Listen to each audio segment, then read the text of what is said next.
Good evening, good afternoon, good morning, whenever the fuck you're watching. This is a special episode of the Backyard Buckets podcast, brought to you by Backyard Sports. I got Ryan with me. How you doing, Sonny? I'm doing great.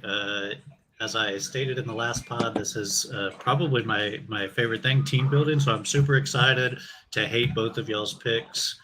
Uh, and yeah, it's the best time of year to see people's lives change and get to judge their outfits with my girlfriend. It's a great time. Yeah, absolutely. I think it's safe to say you also won't be taking a quarterback with the first pick, but people won't be as mad at you.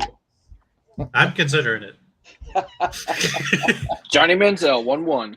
Yeah, Bentley, how you doing, bud? I'm good, dude. I'm excited to be wrong. I'm not wrong often in life, but this is one of those days I'm going to be wrong. Yeah, absolutely. I think there's about three that we're gonna get right, and then the chaos ensues. Probably. If that. I'd be shocked if we get three right, honestly. Yeah. Honestly, Charlotte might just throw that curveball in there and take like Leaky Black at number 2 because he's a UNC alum. Stud. Tyler Hansbrough back in the draft. Yeah, right. Well, anyway, so we're talking mock draft. Obviously, we're kind of spitting about the draft, and it's mock draft season. Finals are over. We talked about Denver getting their first title last week. Now we shift gears, and we're going to talk about the draft, the upcoming draft tomorrow night. I believe coverage starts at 7. Draft starts around 8 o'clock. NBA is a little different than you get with NFL. I know we have a lot of NFL fans on the channel, but we're talking basketball. Quick draft, right? 2 rounds, easy day in terms of not making this thing a 3-day affair. But the coverage is just as exciting, just as contentious in a lot of ways. Despite the consensus number 1 pick, there's been a whole lot of conversation in terms of what he's going to be, but also who's going to go next, and they're on and they're forth. And we are here to give you all the answers. Those might not be the right answers, but we're going to give you answers for who goes 2 through 30 in the first round. Then we're going to conclude with a little bit of talk about who's best, left, and maybe who's going to be a second round potential star, right? Because we've had some big ones. Obviously, the NBA Finals MVP, Draymond Green's another notable name that went in the second round. So we'll give you a little bit of that coverage too. But without further ado, the easiest pick to make in this draft now on the clock. The San Antonio Spurs, whose logos did not turn out very well. To begin with. I think he nailed it. I finally found the ones without backgrounds, and I didn't want them. But anyway, the Spurs are on the clock. I was fortunate enough to win the coin flip. I think Victor Wembanyama, who is the consensus number 1 pick. I don't think there's any question. The tankathon was on. The Spurs won the tankathon. They win the lottery, which, of course, everybody wants to talk about the history with the Spurs, with the David Robinson and Tim Duncan drafts that they were fortunate enough to get the first pick and grab those 2 guys. This is another one of those, maybe even more so hyped than a guy like a David Robinson, who was so good in college, and a Tim Duncan, who was also so good in college. We're talking about a 19-year-old projected superstar, right? At 7'2", maybe 7'5" by the time he's done growing. We're looking at generational talent, right? That's what's being portrayed for Victor Wembanyama. I keep saying that, damn it. But that's a lot of hype. And he's had a lot of conversation about, I don't buy the hype. I'm just here to play basketball. I'm not too taken aback by it. I'm the best player in the world. Even saying, a little shade at Scoot, saying if I was never born, he'd be the number 1 pick. It's in the books. Now, I do want to go on record before I open the floor and kind of let you guys pick apart or kind of reinforce the idea that Spurs are going with Wembanyama at number 1. If I were an NBA GM and I had the number 1 pick, I'm not picking Vic because of my concerns, right? This is the other side of the coin when it comes to Vic. It's the frame, it's the size, it's the foot problems we've seen for a lot of these guys. It's the knee problems we've seen for a lot of these guys. That's the risk you take for a guy who's as tall as he is, athletic as he is, and can shoot the ball, right? You're getting a guy who's going to protect your rim. He's going to knock down threes. We've seen what he's done in the French league. But I'm worried about the health risk. And to be honest, I do think that Scoot Henderson. I don't want to spoil anybody else's pick, but I think he's going to have the best career. So if this weren't a mock draft and me projecting what the Spurs are doing at number one, I probably wouldn't take Vic at number one. I would get myself fired as an NBA GM probably when Wembanyama goes on to be a 15-time first-team All-NBA star and win 4 or 5 rings. Ryan, what are your thoughts about Spurs, Vic, number one? I know you like this guy, and we've talked a lot about kind of what he could be in terms of a generational talent. Yeah, I mean, I think it's the easiest pick in the draft by a long way. The talk is he's the greatest prospect since LeBron James, which is LeBron James was a crazy prospect. People remember they showed his high school games on ESPN, which was a wild time. And the only other people that were doing that were like Sebastian Telfair at the time, who was also a big prospect. So I do want to talk about your concern because there's actually a really interesting tidbit about him. He sleeps like 13 hours a day. And if anybody has seen that, they're worried about his health, right? It's like, hey, you're going to sleep as much as possible. We're going to, wrap you in bubble wrap to make sure, obviously to make sure you get drafted, right? Because if he hurts himself in the fringe league, he probably still gets drafted first, but there's major concerns, right? He's had a lot of minor injuries here and there. Guys at that size historically are always unhealthy. But I hope to God that he's as good as people say he is, because it'd be great for the NBA. It's another foreign player that's really going to bring a lot of people in. And the French team is really young and really good. And I think that on the international Olympic stage is really interesting. So I hope he's good. And I'm saying that as a Rockets fan who has a rivalry with the Spurs historically. I hope he's as good, and I hope we beat him for the next 12 years.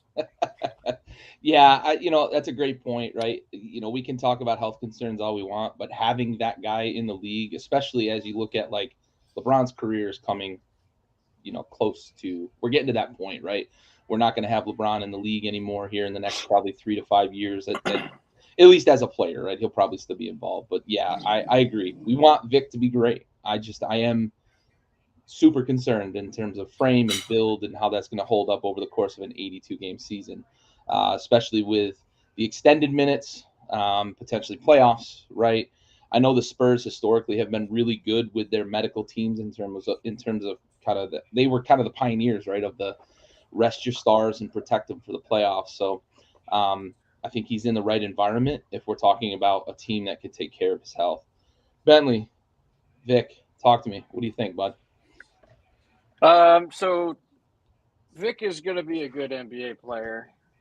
The only thing that could be his downfall would be injuries, as you guys have both mentioned. He does this weird thing in warm-ups where he specifically warms up his feet.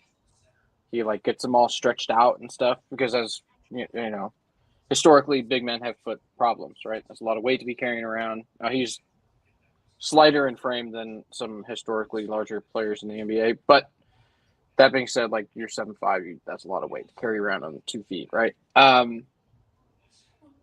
Injuries are really the only thing, like I said, that's going to hold him back. He's going to be a good NBA player, probably a great NBA player, probably not a Pantheon guy, probably not, one of the 10 best players of all time, but it's possible. I thought it was interesting that you said you would take Scoot. Not sure.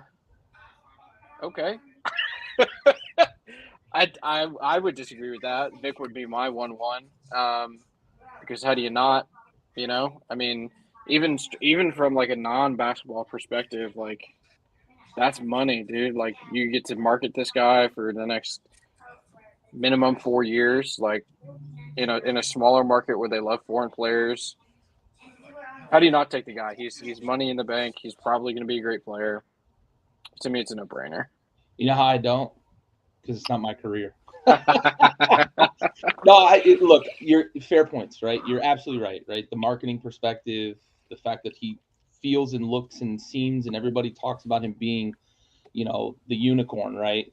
You have to take him. I fully understand that there's if I'm in those shoes and it's my actual job and my actual career, there's no way that I'm putting my career on the line to take, a guy not named Victor Wembanyama because I'm worried about his health, right? His ceiling is high enough. You mentioned the top 10 all time, right? His ceiling is there, right? If he reaches the hype and the potential that everybody thinks he has, that's the ceiling. I'm really, really worried about his frame, how he holds up. So, Yep. being that this is a mock draft and my actual job is not on the line, I do think that Scoot's going to have, potentially the best career in this draft, but I think he's going to have more longevity and, hold up better over the long haul than Vic will. But I hope not, right? I hope I'm wrong. As Ryan said, for the sake of the league, for the sake of reaching another market, as you mentioned, Bentley, like France already loves the NBA with Tony Parker and, just another guy for them to really root for, and San Antonio to, leverage that again. So I hope he's great. I hope he is, but I just wanted to kind of put it out there. I am concerned. So for clarity's sake, the 1-1 off the board was Scoot, or did you take Vic? I took Vic. Okay. But hypothetically speaking, if I were an NBA GM, which I'm not, and my job is not on the line, I would take Scoot. Right. I like him in terms of longevity and career. So I know I just derailed the entire process here. I'm not going to put the logos up again because it appears they all are backgroundless, and that looks really dumb. So now on the clock. Cut out Ryan's face that way. That's a positive. Let's see if we can cover it up here then. And they're all out of order anyway, so what a mess. There we go. Where'd that go? Yeah. Nice. Now on the clock, Charlotte Hornets. Ryan, who's Charlotte taking at number 2? All right, so there's a lot of rumors that they want to take Brandon Miller here. A lot of rumors coming out. Could be smoke screens. I don't think you smoke screen at 2 because there's not a lot of point unless you're trying to trade down, right? That was Vic at number 1, right? Yeah, you're basically worried about that from a trade down perspective. Like I said, I am going to take Scoot Henderson, number 2. The concern is his fit with Melo. I think that they complement each other in the best possible way. Scoot is a leader. Melo is a little more aloof of a player. There's nothing against that, right? That's just his style of personality. Scoot is a in-your-face guy. He expects the best. He is a tireless defender. Physically puts a lot of pressure on opposing defenders with his strength. He does a lot of rim pressure. He's got a great mid-range jumper, a developing three-point jumper, great passer. I think he would work well off ball, and I think Melo would also work well off ball. I think that would help him a lot with his three-point shooting. So yeah, I take Scoot. I think the argument of the fit is kind of silly. I think you take and there's no, if you think Brandon Miller is the best guy, that's fine. I think there's a reasonable argument for that. But I would take Scoot, and you have, arguably the best young backcourt in the NBA, and you build from there. Yeah, it turns into what we saw with Dame and CJ McCollum, right? For a long time, they were really, really good together, and they were both point guards in college, but played as kind of combo guards in the NBA. I agree with you. I think that it's the right pick if they go Scoot. Bentley, what do you think? I like the pick. Anytime you can get two kind of elite backcourt guys, it's a good thing. I know the league, it's kind of like a zig when everybody's zagging. Like people like big guys, they like wings.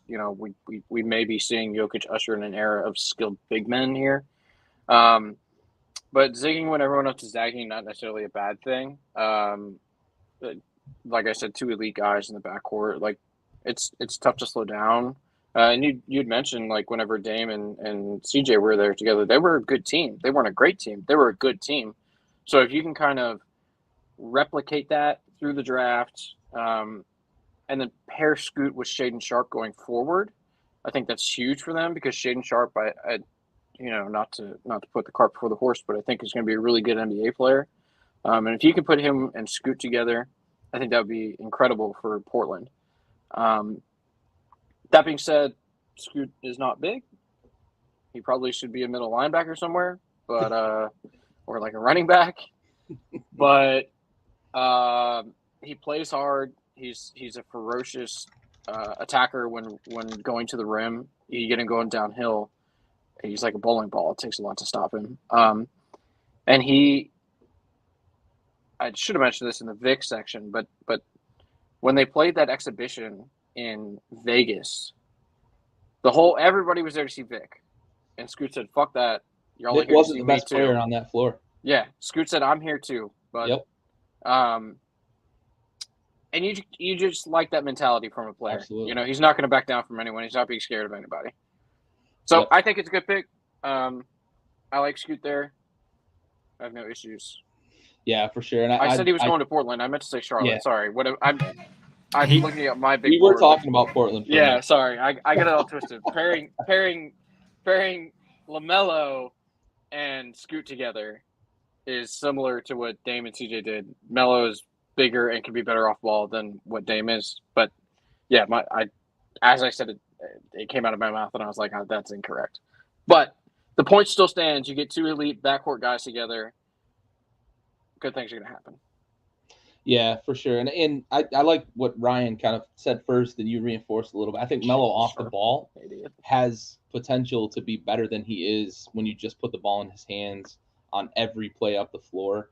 I think those two could be kind of like a yin and yang type thing where you can't necessarily zero in on pressuring one guy and getting him off his game, which is what a lot of scoring point guards run into, right? You put a guy that's going to cover you 60, 65 feet and going to, get you out of your rhythm, that sort of thing. So I think having two guys that can be that combo guard and move off the ball. Because I think Scoot knows that his jump shot is his kind of one weakness right now, because during the interview process and during some of these lead up interviews to the draft, he's talked about it, right? I'm working on my jump shot. He's even talked about, if he goes to Portland, working with a guy like Dame, who has one of the elite jump shots in the game. So for sure, I think that you're looking at a guy who's going to work hard, get better, and I think that's a really good combination, Ryan. I like the pick. Can I answer this question from Josh real quick? Yeah, I want to bring that back up before we move on to the third pick. I like this question. It's a good question because there's been several, right, of these guys that come in that are 7-footers. Maybe the most recent example was like Chet Holmgren, who had a foot injury, or Kristaps Porzingis, who's had some injuries but been really good when healthy. So Ryan, go ahead, take the lead here, bud. Yeah, I think the guy I liken him to the most, and maybe this is my hometown part of it here, but Ralph Sampson is the guy I probably think about. And Ralph Sampson, maybe the greatest college player of all time. He lasted a while, right? Like he played a lot of games. He made it 4 or 5 years in the NBA before the injuries caught up to him. He was in his mid to late 20s and still was a contributor. So yes, from an injury standpoint, it's obviously a concern. But if you got right, Vic hasn't played in college. A lot less miles on it. If anything is going to work, it's going to be him. But yeah, I think Ralph Sampson was an all-star in the NBA. Like you said, Kristaps in New York was a transcendent player. Could have ended up being like a top 25 guy in the league pretty easily, I think, with his two-way contributions. I think Vic can provide that. And I think what a lot of people are concerned is his frame. I don't think his frame's going to be as big of a concern because they're not going to have him bodying people in the lane like early in his career. He's going to do it a little bit, but not nearly as much as I think people think he is. He's going to be doing a lot of off-ball shot blocking, that type of stuff, and I think that's really going to help his longevity and hopefully. But yeah, historically it's tough. But I think Ralph Sampson had a good 7-year, if you include his college year, career. And if you get 7 all NBA years out of a guy, that's a great career. It's short, but it's great. Yeah, for sure. Bentley, any others you want to talk about? Yeah, if you'll allow me, I have 2 things. I'd like to answer the question. So first off, I see him playing a similar play style to what Anthony Davis does now, or excuse me, what he did in the bubble, right, when they had Dwight Howard on the team. So my guess is that San Antonio is going to pair Vic with a true center and allow him to play like a stretch 3-4 kind of role. They're both tall as shit. They're both kind of lanky. AD has bulked up here recently, but Wembanyama's still a kid, right? So he has time to put on the muscle and the mass. And then Wemby is probably a little more offensively skilled than Anthony Davis. Now, Anthony Davis is a great offensive player when he wants to be and can fill it up for sure.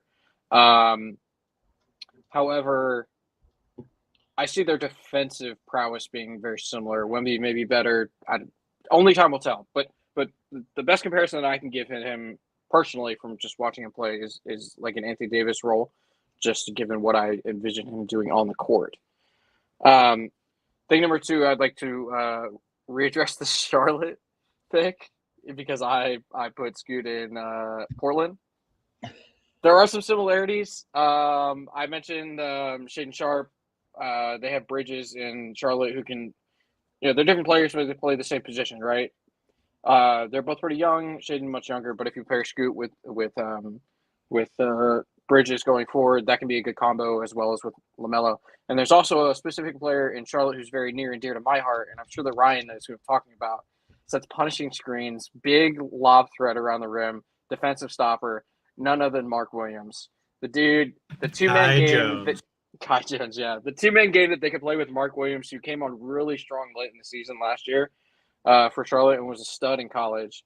The two-man game that they could play, this is going to sound preposterous, but I'll stand by it, could be similar to Jokic and Murray. Now, Mark Williams is not Jokic, but Scoot Henderson could potentially be better than Murray going forward. So, like, there could be a similarity there in the two-man game for a long time to come. So a question for you. I guess you probably sort of answered this inadvertently, but you think that Miles Bridges is going to get back to being the guy he was before the issues in the suspension? Then you expect him to be what, a legit size and potential, defensive helper, that sort of thing for them. And that'll help that combination if Charlotte does take Scoot then. Yeah, I do. Especially if Scoot shows up because he takes some of the scoring load off of Bridges, and he can guard. He can guard the opposing team's ball handler. Yep. So it takes some of the load off of Bridges and allows him to kind of recoup himself back into the fold. More of what Klay Thompson does there, and did in Golden State before the knee injury. Yeah, I don't envision Bridges coming back worse than when he left. Okay, that's fair. Ryan, any last thoughts? No, I think that's good. I'm excited to see who Bentley takes because it will be incorrect. So now actually picking for the Portland Trailblazers. Yeah, let's on do this the clock, again. Bentley. Scoot Henderson's twin brother. Scooter Henderson. Scooter Henderson. Yeah. No, I think that's a pretty obvious pick here. Provided Portland does not trade out of the 3rd overall pick, which with Dame confirming himself coming back to Portland today, I think the odds of them trading the pick go up. That being said, I don't think they're going to trade it. I think they draft Brandon Miller here. Brandon Miller, freshman of the year, SEC, player of the year, SEC, I believe. Dude's a stud all season long. He can fill it up. Had 41 against South Carolina. Hit the overtime left-handed layup winner. Dude can score on 3 levels. He's a little older than like a first-year guy you might want, but I mean, at this point, like what you're splitting hairs. He also is good enough that I think that he can be like a play now, win now kind of guy.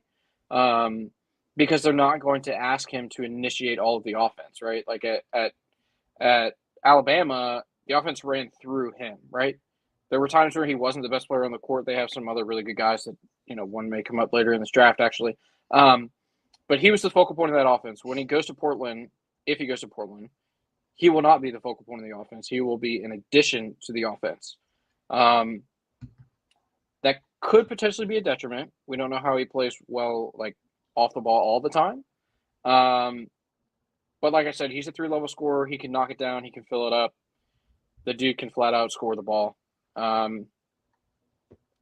His off the court stuff, whatever that, the Portland Jailblazers, if you want to call them that, like the old days. But Let's get back to those days, man. Yeah, right. They're good I teams. I don't envision, Chauncey Billups is there, right? He can kind of Yeah. settle the ship. I think that he's been around the block enough that he can keep you guys' heads on straight. He's kept Dame there for some reason that nobody knows why. But yeah, my pick is Brandon Miller. I think he's going to be really good. I think he's going to score a lot of points in this league. So that brings me to a follow-up question. I just want to get your thoughts, and I don't mean to put you on the spot, but the way this draft kind of fell, the idea of Scoot being drafted might have changed kind of what Portland's plan was with Dame. If they've got guy in waiting, maybe they look to move him a little more aggressively, right? Or they play those two together. If the draft falls this way and they take Brandon Miller, you mentioned not being the focal point of the offense, but do you think they'd be more aggressive to move Dame if they thought that they could build for the future with a guy like Brandon Miller, who I think has a higher floor than a lot of guys in this draft, but sure. maybe a lower ceiling than a lot of guys in this draft? Do you think they'd be more aggressive to move Dame, or do you think that being NBA ready like Brandon Miller seems to be gives them more onus to be aggressive in free agency and try to build for this year and maybe the next year or two with Dame? So I think the answer kind of will be determined in like the first couple months of the season, right? Like probably around Christmas time, they'll decide. Definitely for the trade deadline, right? So you think a deadline deal for Dame might be? Yeah, like if Brandon Miller comes in and is just not ready, and they don't think that he's going to be able to provide the boost that they need to get into the playoffs and make a run, I think that will probably incentivize Dame to want out near the trade deadline. Yeah. But if they come in and if Brandon Miller comes in and is good and is a stud early, I think that probably incentivizes Portland to be aggressive at the trade deadline to try to bring guys in. That's my guess. Brian, what do you think of the pick? Maybe what do you think about Portland, their outlook if they do end up with Miller? Yeah, I agree with the pick. So I like your follow-up question. I think that's really the important part of it. I think the concern, if Miller falls here, and it's possible, right? Like we said, smokescreen with Charlotte wanting Miller. If Portland takes Miller, my concern is this allows them to make a huge mistake, right? Not with taking Miller. Miller would be correct, in my opinion.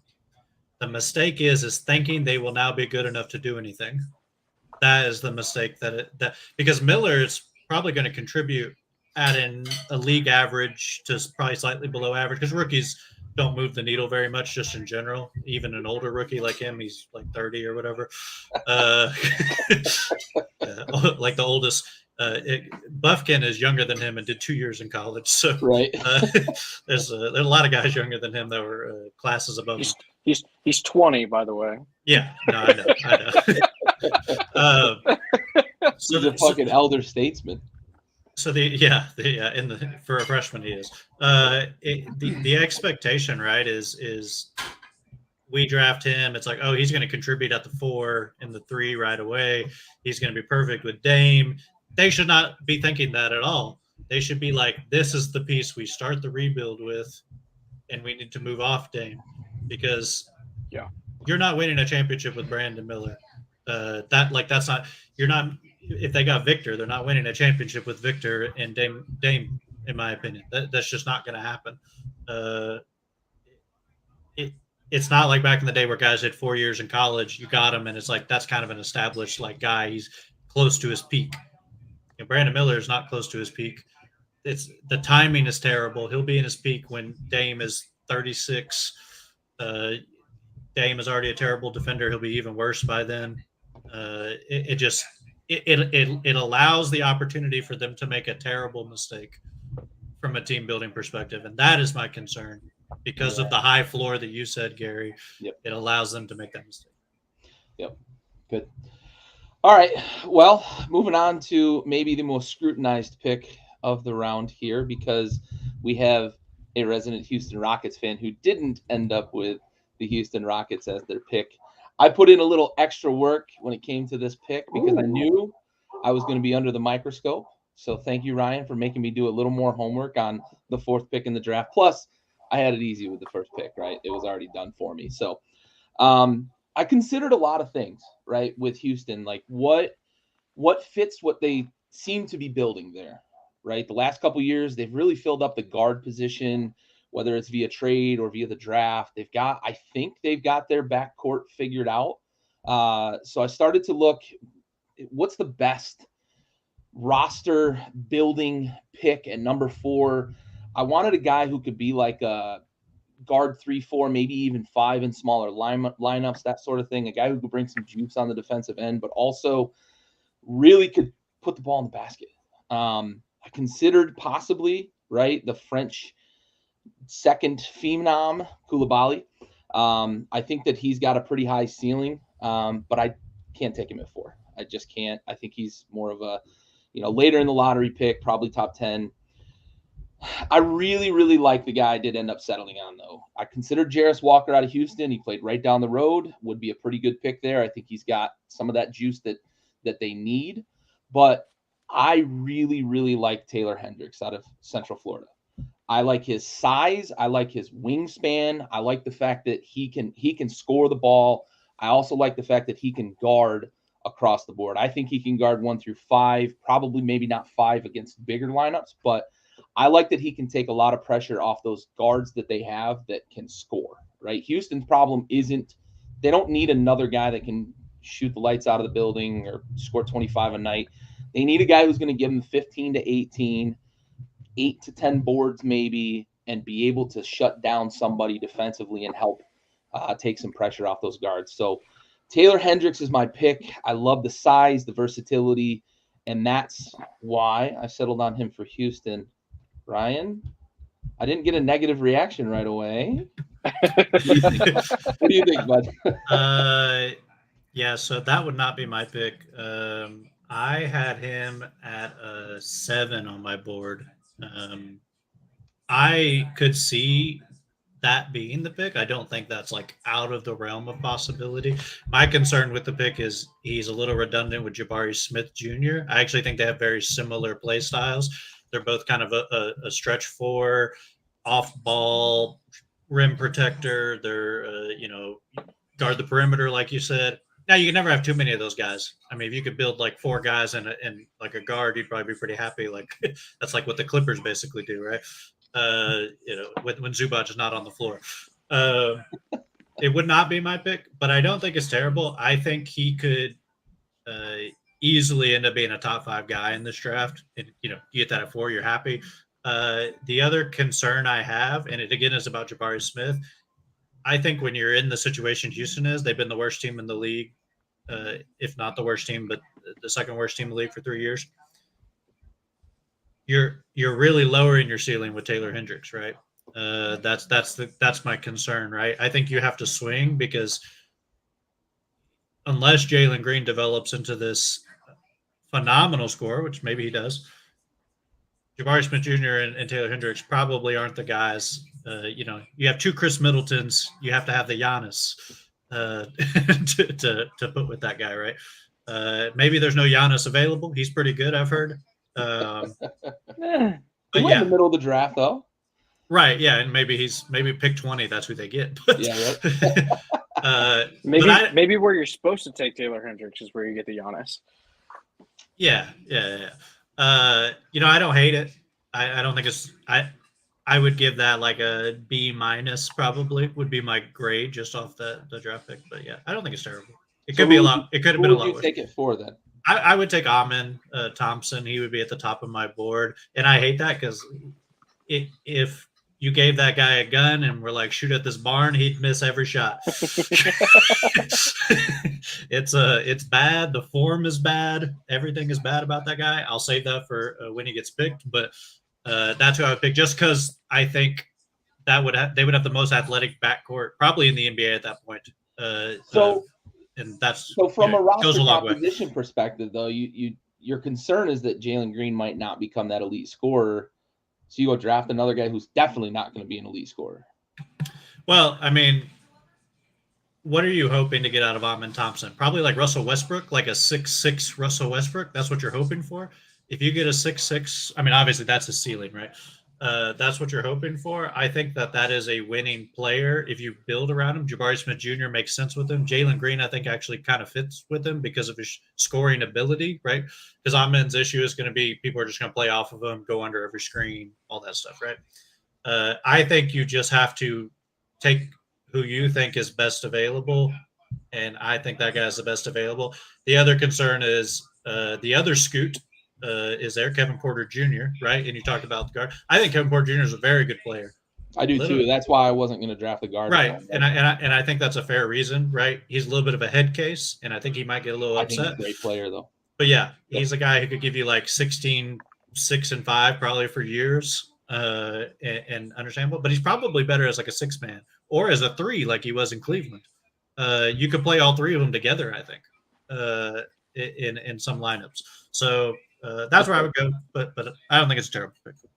All right, Bentley, what are your thoughts? I know you already don't like it. It's not that I don't like it. It's just, I mean, it's a reach, but I mean that's kind of what this is all about, right? Like, you said that you said that you would take Scoot at 1. So making this selection is not like it didn't break my brain. I think Hedrick is going to be a good player. I don't think he's top 4 potential. But I can understand your reasoning for it, which is a good thing, right? If you were a GM and you can make the case to your owner why we take this guy here, I think that you're doing your job. So I don't hate it. It's fine. Cool. I didn't get a lot of hate mail out of that. All right. You want hate mail? I can give you hate mail if you'd like it. I'm typing right now. Yeah. You're an idiot. You're an idiot. Oh, Twitter would flame you for that pick, but Twitter would flame you for every pick at 4. It's probably the toughest pick, I think, in the top like 7 of the draft, in my opinion. But, yeah, especially this draft, right? Like, how do you follow up? It's like I can't just take whatever's left. Like I'm kind of starting over at this point. Yeah, right. Vic Scoot and Brandon Miller are your top 3, and then you got to figure out what are we going to take it for. So, all right, cool. So let's move on the clock. Ryan with the pick for the Detroit Pistons. All right. I've always identified very closely with Motown. So people say that about me often. Some people have called me the Temptation, so I'm glad to represent them here. Detroit's. They got unlucky in the lottery, right? They had the best odds, and they ended up with the worst possible pick that they could have got. They just happened to have the best odds in the year that San Antonio tanked. So yeah, but they got Cade, right? So they can't be too upset. They got the first pick, and I think Cade's going to be a great player if he can stay healthy.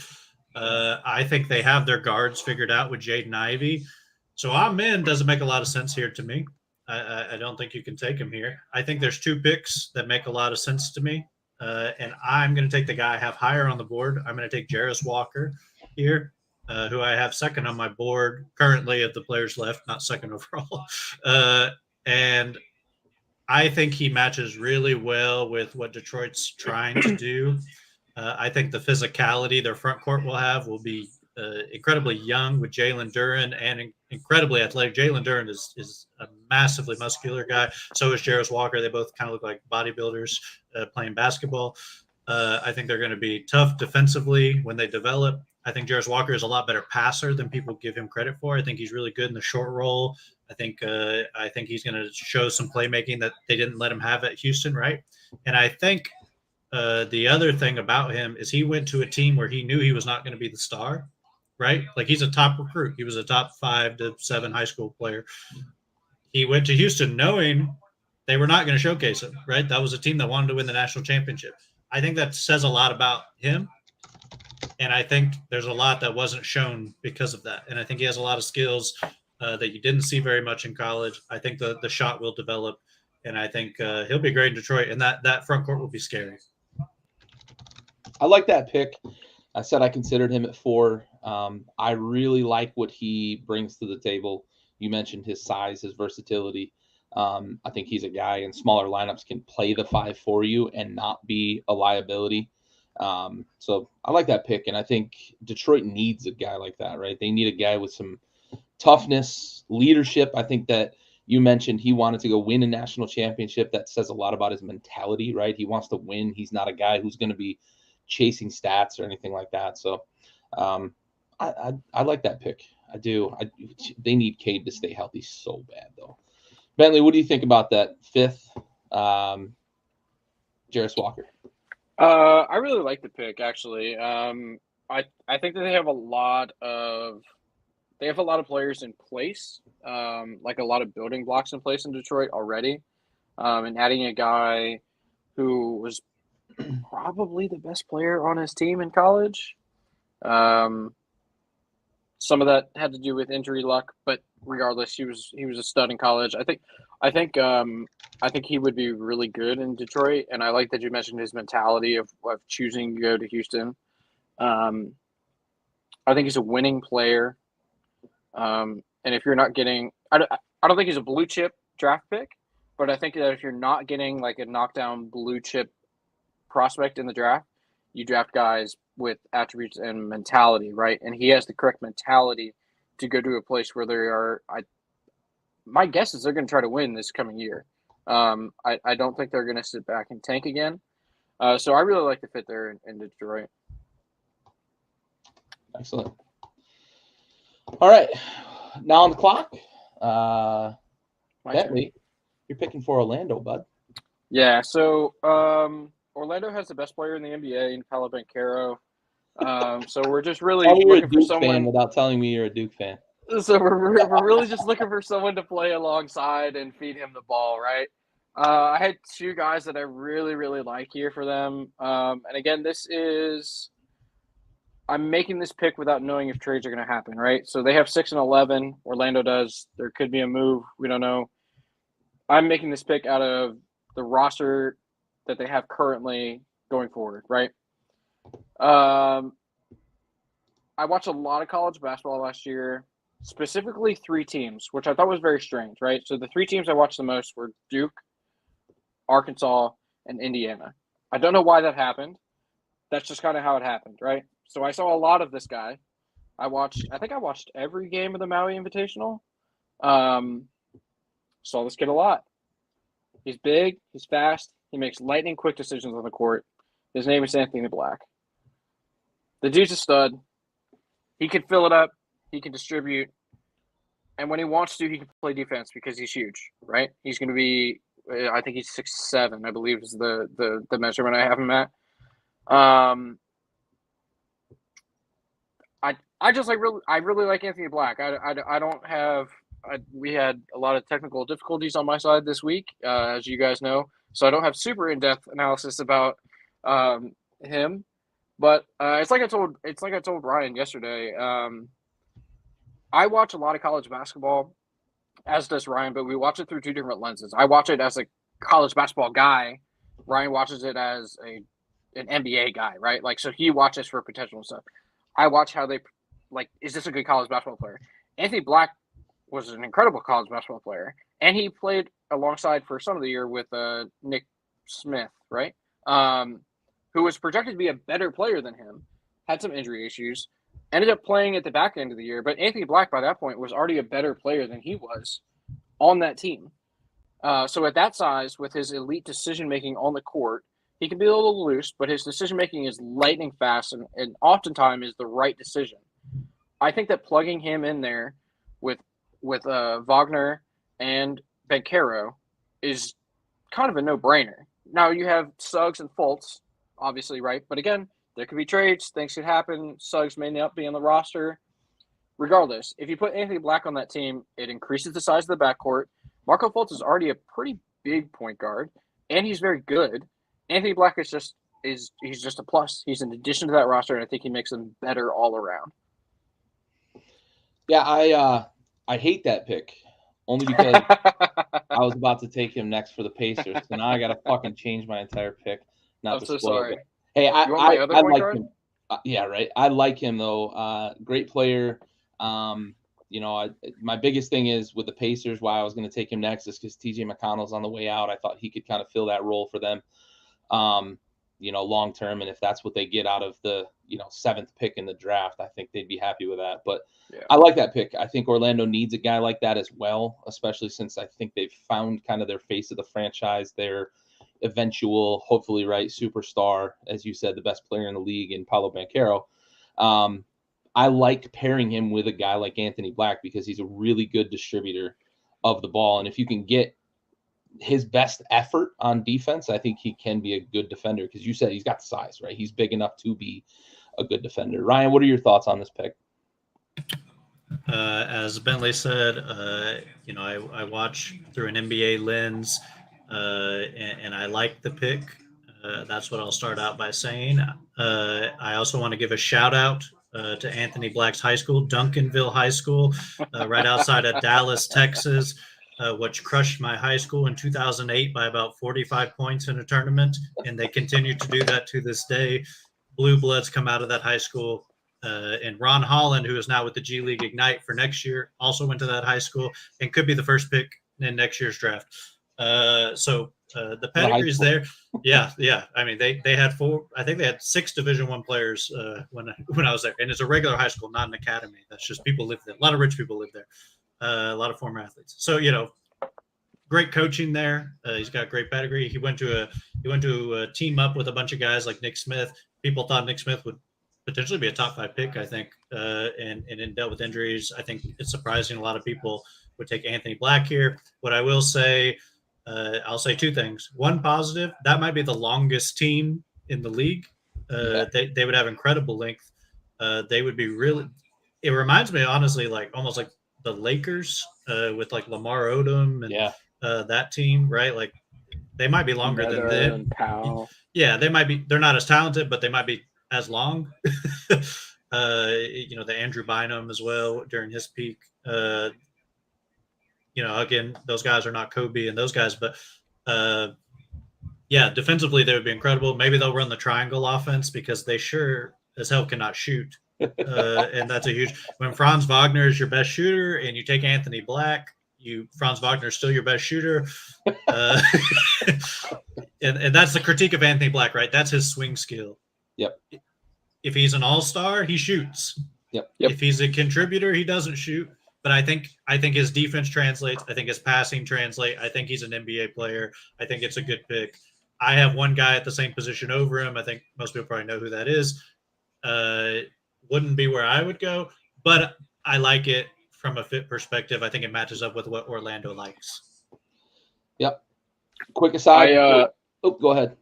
I just want to reiterate one thing that Ryan said. If he can shoot, he'll be an all-star. Yeah. I think that goes for about 27 of the first-round draft picks in this draft. Yeah. If they can develop a jump shot, they'll be an all-star. Yes. I think that there is – I'm looking at my board right now. I think I have 2 players on it that I know have an NBA jump shot. Yeah. Yeah. It's the ultimate swing skill in the draft, right? And it's crazy because everyone goes, Steph Curry changed the league and everyone shoots now. And I'm like, yeah, everyone shoots. They just don't hit it. They don't make them. Yep. All right. So real quick, we got a question from Cyrus Cristobal about the Pelicans. Can they get the 2nd or 3rd pick? I don't know if they have the assets that they're willing to give up to get there. Right? Are they willing to give up those assets? I think they have assets, but are they willing to make that move to get to a Scoot or a Brandon Miller? Bentley, I saw your face. I want to go to you first. Yeah. Zion and Herb Jones for 2. Do they want to give that up though? Well, the question was not do they want to give it up. The question is can they get the 2nd or 3rd pick? Okay, they can. They can get the 2nd pick so long as Charlotte is willing to take Zion. Yeah. He's a Carolina boy. Now it's South Carolina, but he's from upstate. Yeah. So basically North Carolina. They have the assets, even if they want to move Brandon Ingram. I think that there's probably a team out there. Like if Portland thinks that Brandon Ingram is a player and Trey Murphy, Herb Jones, you're gonna have to throw in somebody else to make it work, right? But if you are willing to throw in BI or Zion to a Portland or Charlotte, I think that they have the assets to be able to get up to 2 or 3. And I think it's really gonna come down to whoever David Griffin thinks is taking Scoot, because I don't think they want Brandon Miller. They're going to want to Scoot to pair with either BI or Zion, because if you remember down the stretch last year, BI was playing their point guard. Like, BI was bringing the ball up to court and running the offense, which he was good at. Like, he's developed a lot, but like ultimately you want a point guard to play with Brandon Ingram and especially Zion. Probably more so BI, but because Zion was running like a point forward deal, but like and this is a hypothetical where Zion is healthy all the time, right? And he plays. So they have the assets to get to 2 or 3. It's going to be a matter of whether they're, like Gary said, whether they're willing to give them up and whether they can decipher, like Ryan mentioned earlier, if it's a smokescreen or not, who is going to take Scoot Henderson, because that's the pick that they're going to want. They're not going to want Brandon Miller. They're going to want the Scoot pick. They're going to want to pair the elite point guard with either BI or Zion. Yeah, that's fair. You hit the question more directly than I did. I just don't think they're willing to give up the assets to get there. But you're absolutely right. If they want to go get Scoot, they do have the assets. They can go get him for sure. And I agree with you 100%. They're not going to get Brandon Miller. Ryan, thoughts on this? Yeah, if you offered me Zion Williamson for the second pick, I would make you say it, to the FBI so you couldn't back out, because I would immediately give you that second pick, because Zion is a known quantity on the court. He's an unknown quantity how often he's going to be on the court, but he's a known quantity on the court.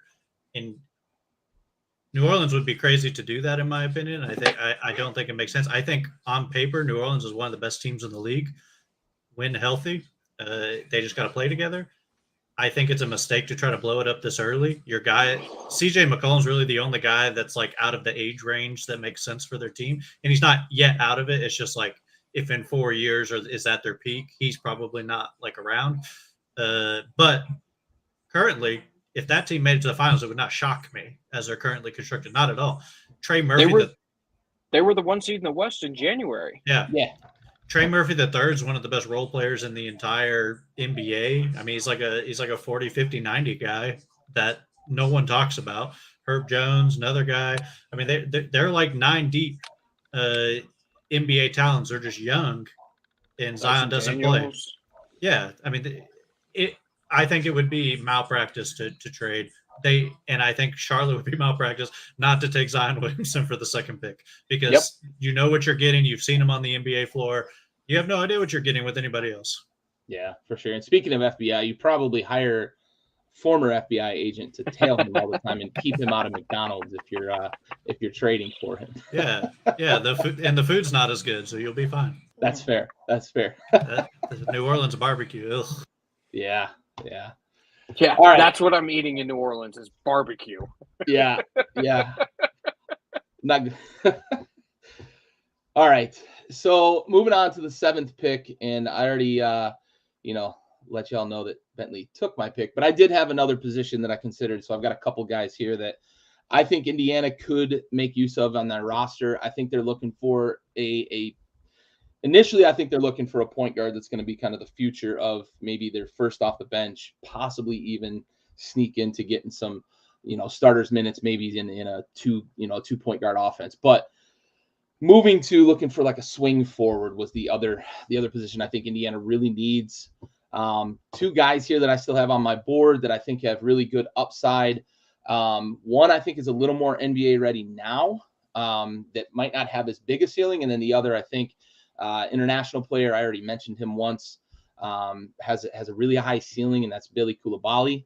I think that he has a bigger upside than the other person I considered, and I'm not going to mention it because I still like him at 10 where I picked next. So maybe I can kind of play smokescreen and keep him off your guys' radar. But Billy Coulibaly, I think, to Indiana, I think pairing him with what they've already got there, if they can keep Miles Turner long term, I think that makes them longer in terms of, defensively.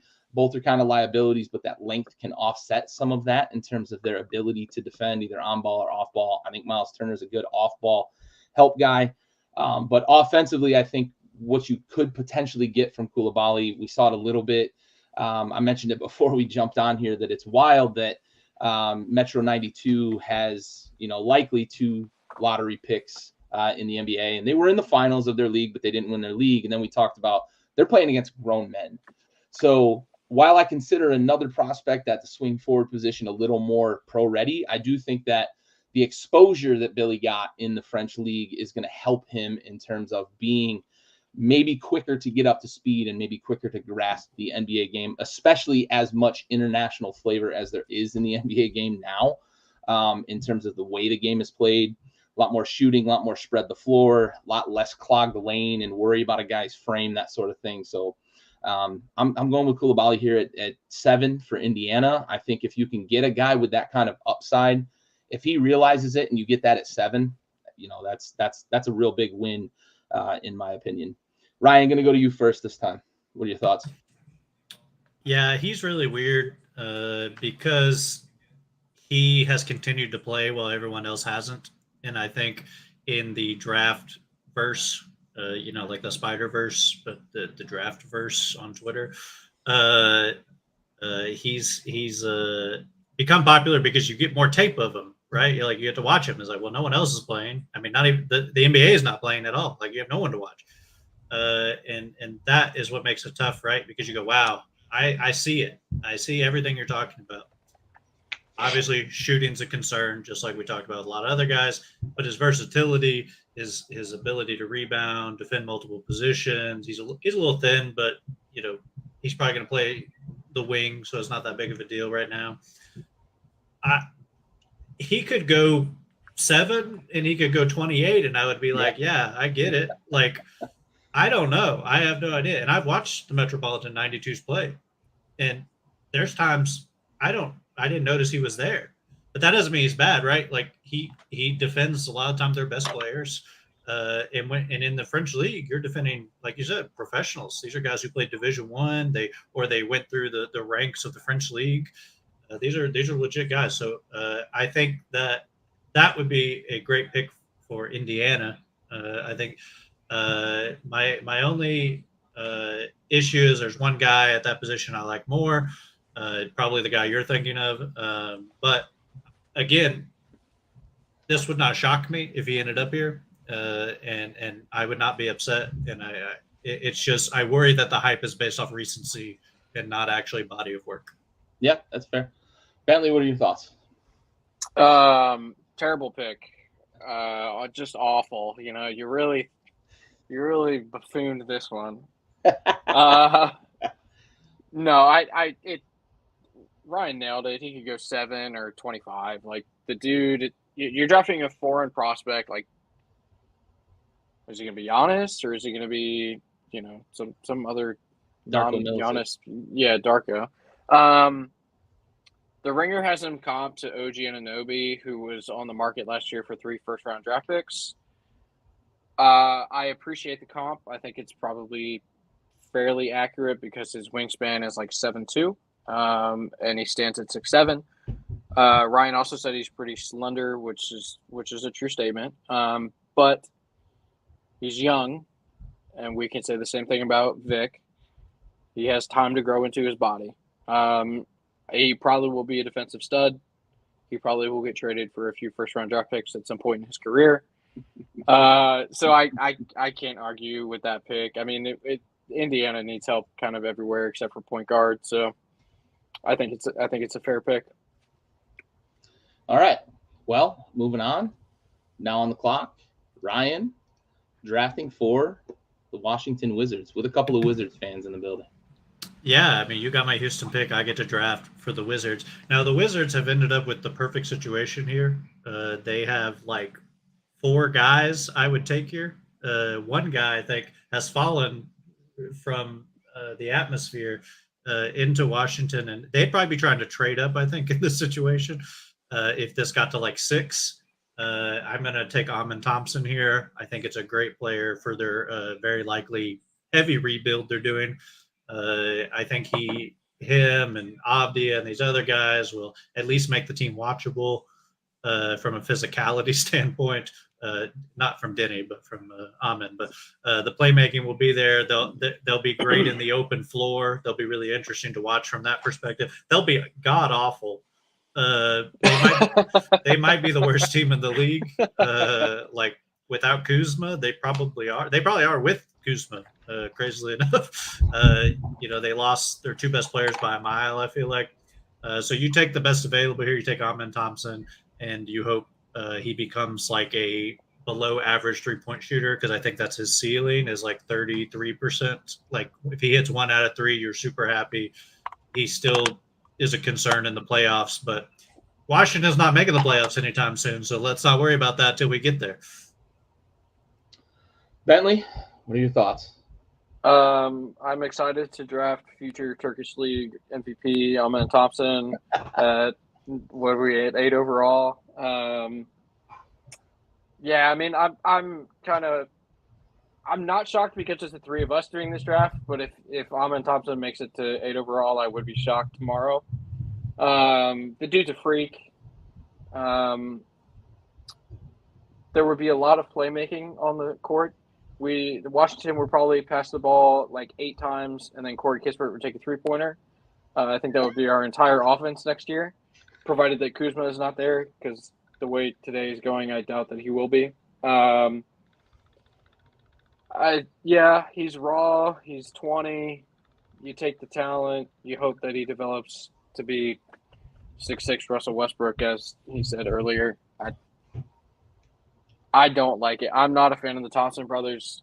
They haven't shown me a whole lot to be excited about, other than running fast and jumping high. But look, athletes prevail in the NBA, so maybe he turns out to be really good. Who knows? Yeah, the athleticism, really intriguing. Does he ever put in any work to get to 33% from the 3-point line? That's going to be the question. I think you're going to get highlight reel from him. You're going to get, as you and Ryan both just said, like, you're going to get that open floor fun. Washington's not going to win a lot of games, but they might make Sports Center more often than not, in terms of hitting the top 10 potentially with what they've got in terms of athleticism. If he's your best on the board, that's what Washington needs to go with. This low in the lottery, to be honest. You're hoping that you can get a guy that is a contributor right away. And I think, just give him the ball and let him run the floor. And you hope that Washington stops screwing it up with Denny Avdia, because let him play point guard. Yeah, he's shown flashes, but they just refuse to let Denny beat Denny, which is what they did with Rui. And then we saw what he did with the Lakers in the playoffs this year, when they just kind of let Rui be Rui, right? You just hope that we stop screwing this thing up, because been a lot of talent that's come through Washington that just hasn't turned into anything. It's not materialized into anything productive. But I don't hate the pick. I think from the future of the position, or at least kind of the current state of what teams are projecting for the future of the position, I think he fits perfectly. Playmaker, guy who can really push the pace. The NBA is really focused on pace nowadays, and he's a guy that can do that for you. Ryan, go ahead. Yeah, I just wanted to say I understand why the Thompson brothers are falling here. I probably am the only one that watched any overtime elite games. I think this is I just want to say, for posterity's sake, I think this is a really interesting time. There was a guy last year, Gene Montero, who went in the draft, who played in the overtime elite. Actually, I think he was undrafted, but he was expected to be like a second round into the draft guy. We haven't seen him play at all. We don't know. These guys are playing against high school players. There are guys after him who, after the Thompson twins, they're even better prospects in overtime elite. So but they're all high school guys. They're 15, 16, 17. These guys are 20 playing against some high schoolers, right? That was going to be my point. Yeah. Sorry, I didn't. No, from an evaluator's perspective, it's impossible, right? Like, I have no idea if they can do this against guys. It's like, yes, in a vacuum, super athletic. I think it's obvious what everybody's seeing. With all the context, it is a super risky pick, no matter where you take him. And I think Houston will likely take him in the draft. And I think it's extremely risky. And I agree with the pick from 4 to 8. So, yeah. All right. Well, let's shift to pick number 9. And Bentley, you're on the clock for Utah. So Utah, as we know, the midst of a big rebuild. They made the Gobert trade last year. They have all the picks in the world. They have a returning stud, provided hope and safety for Markkanen as he serves in the military overseas. But he kind of took a leap this year, right? That nobody really saw coming. I think that Cleveland probably regrets not having him on their roster this year. So I'm taking Cam Whitmore here. This year excluded in the NBA. It's kind of been a running theme that you got to have a Villanova guy on your roster to be good. I don't know if that's a Jay Wright thing or like the city of Philadelphia thing. Cam Whitmore, stud in college. The dude, if he got half a step on you, if you touched his hip, he was past you. The dude, he just a menace going to the rack, right? So if he, it's impossible to tell, right? But if he can duplicate that in the NBA, he can be a real legitimate scoring threat for I'm going to say Park City, but it's Salt Lake City. He doesn't pass the ball a lot, which isn't That's great. a Villanova thing. Yeah, apparently. And that's okay for a team that is not going to try to win, I don't think. The dude has a high upside. You know, you're picking 9, pick the guy with high upside who was really good in college. Didn't win a lot in college, but he was a really good player. Yeah, I mean, I think this is a good pick. I think he has a lot of upside. I think he could be a lot of fun in Utah. Yeah, this is the guy I was hoping would slip to 10 for sure. Love his NBA body. I think he's got maybe the best, if not the best, then one of the 2 or 3 best NBA bodies, NBA ready bodies, NBA ready mentalities of anybody in this draft. I think he's an immediate contributor on any team he goes to. I think he can be a third option on a winning playoff team potentially, and I think that's what you ask him to be. And I think that's what Utah probably is going to ask him to be, is eventually be that third option in terms of scoring. But he's going to be a really good defender. He's going to be a really physical player, and he's going to get you a lot of kind of grinded out, dirty rebounds, right? When when things break down, he's going to be able to make that gritty play. A lot of what we talked about with Miami, right? Miami was kind of that way. I think he fits that bill, and I think you need that guy on your roster. I love Cam Whitmore. I even quickly considered him at 4 for Houston because I think he's a guy that can bring a lot of toughness and some versatility also to that lineup. But in the end, I kind of went with someone I thought had a little higher upside. But love this pick at 8, wanted him at 10. So again, whatever. Well, yeah, you took Koulibaly from me, so I just returned the favor.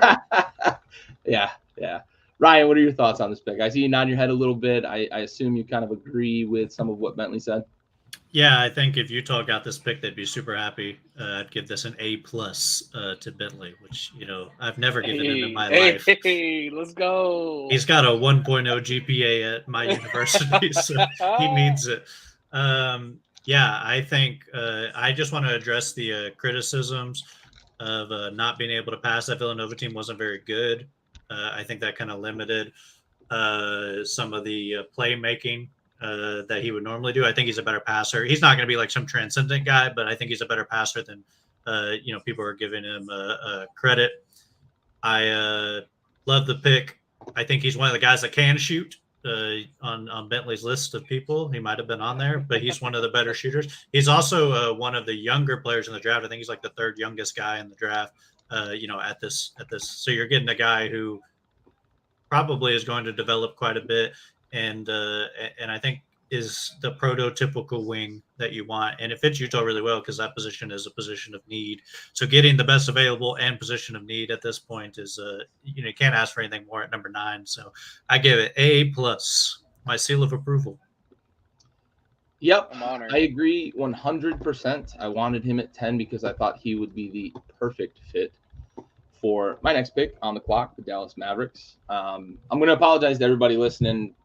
I do have some noise kind of in the background. I have kids running around on tile floor right above my head a little bit off and on. So I try to keep it as quiet as possible for the shows, but we've got a couple extra kids in the house this week. So I apologize for anybody hearing that feedback.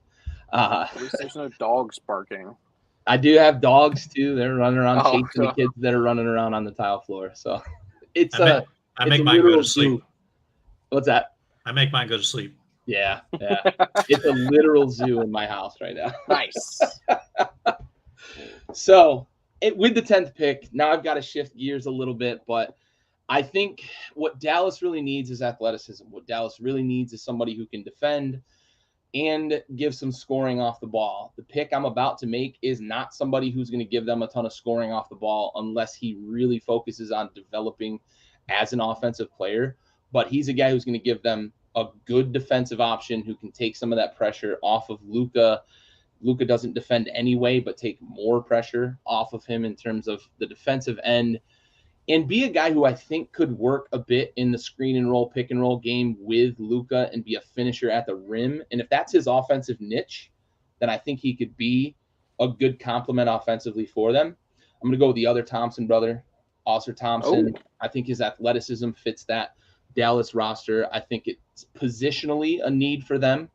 And I think defensively, it's really going to help them, and the fact that he can rebound well. Now, as Ryan already said with Amen Thompson, they're playing against 15, 16, 17-year-olds in a lot of these games that they're playing in the G League. But, I do think that when you watch him on tape, I think the athleticism will translate.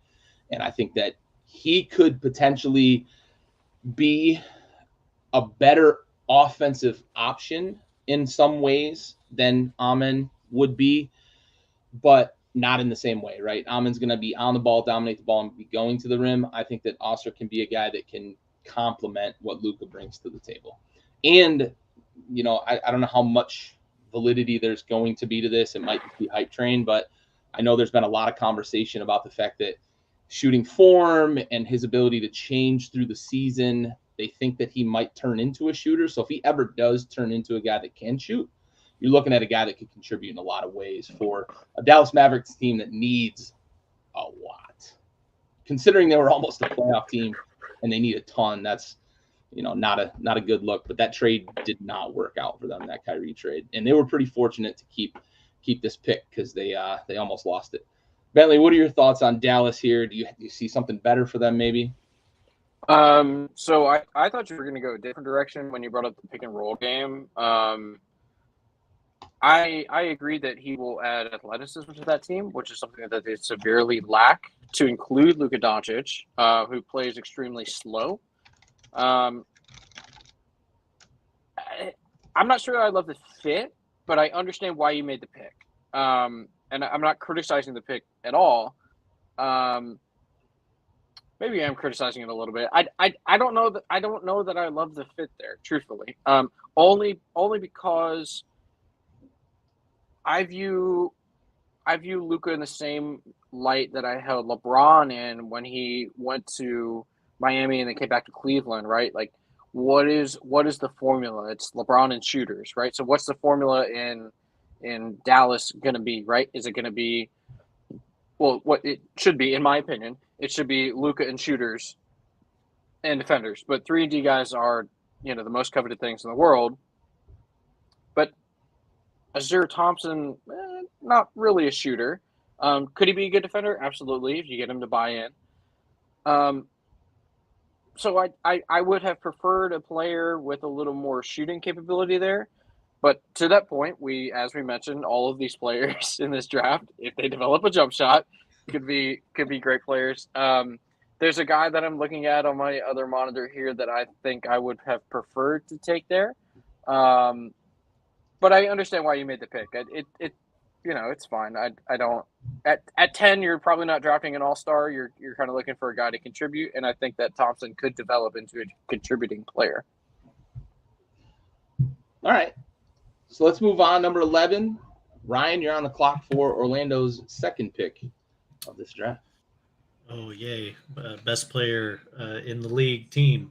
Yes. One thing I do want to say about Ausar is that is the best player available at that point.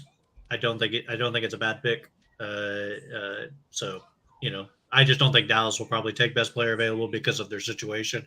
They'll take best fit because they want to win with Luka. So that's the only thing I'll say about that pick.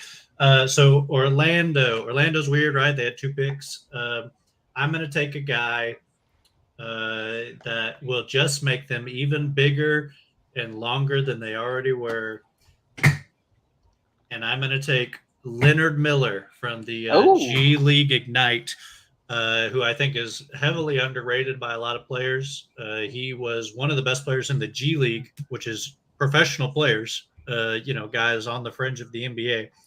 He's 6'10", 6'11", pretty good defender, can guard the 4 and the 5. I think he'd be a great rotational piece for them, and I think someone who can develop into something that would be great value at 11.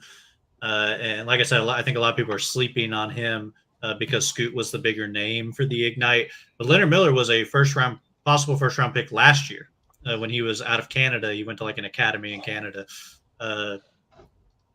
Bull will make a difference. Yeah, I mean, Leonard Miller is bull, but can actually play. So we'll see the court. As someone who watched Bull live, it was it's a fun experience. But yeah, I think Leonard Miller. I think Orlando could literally take anybody here, and of like my next like 7 guys, and I'd be like, yeah, okay, because they have a lot of young talent. They're going to have to consolidate talent.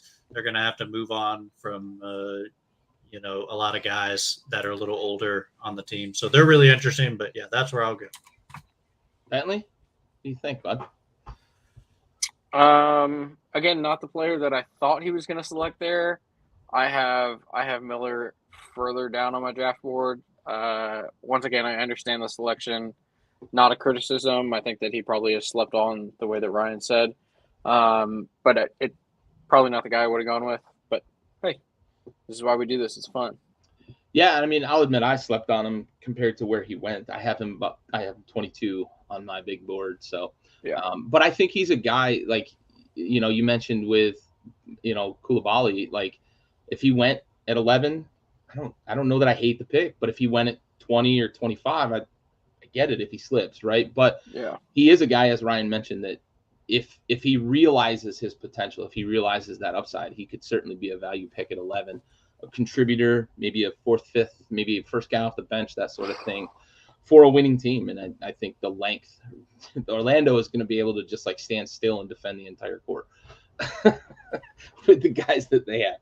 All right. Bentley at number 12, you, sir, are on the clock for Oklahoma City.